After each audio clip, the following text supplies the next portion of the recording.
I'm Farnoosh Tarabi. The Better Business Bureau logged nearly 1 million complaints against U.S. businesses last year, up more than 6% from 2011, and that's just what's reported.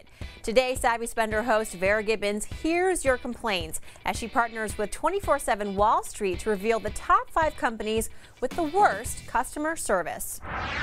When it comes to customer service, there's good news and there's bad. The American Consumer Satisfaction Index finds that e-commerce retailers are doing better than ever. Humans are picking up the phone, calling customers back, and handling returns promptly. But at traditional brick-and-mortar stores, there's lots of room for improvement. Take Sears Holding, for example. This floundering retail giant, owner of Sears and Kmart, had a morale problem last year. And when employees aren't happy, neither are customers. Sears made our list for the worst companies to work for in 2012, so it's no surprise they're on this list too. We found time and again there's a high degree of correlation between companies that treat their workers poorly and customers that get bad service.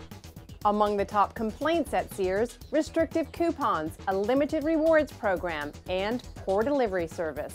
Another employer that's had trouble keeping employees happy is Walmart. Its workers' strikes last year made headlines. It's been one of the lowest rated retailers since 2005. When I go to Walmart, oftentimes the greeters make me feel less comfortable instead of more comfortable. It's just a more negative experience, and I'm less likely to go to Walmart than some place that, even if the products cost a little bit more there, if I have a better shopping experience, I'm probably more likely to go there, to be honest. Also underperforming for close to a decade now is Safeway, one of the nation's largest grocery store chains. When companies change their rates, especially if it's a subscription, they have to notify you because you're being charged for that. In fact, Safeway and its Vons stores have been sued several times by the state of California for this infraction. Yet an undercover report by CBS 5 San Francisco showed that as of late last year, it was still overcharging customers. Frustrating? You bet. And so are surprise changes to fees and services. I remember I got an email saying that Netflix wanted to raise the prices for each month. So I was like, I don't know. Might have to cancel it or something. Back in 2009, one of ACSI's top scoring online retailers was Netflix.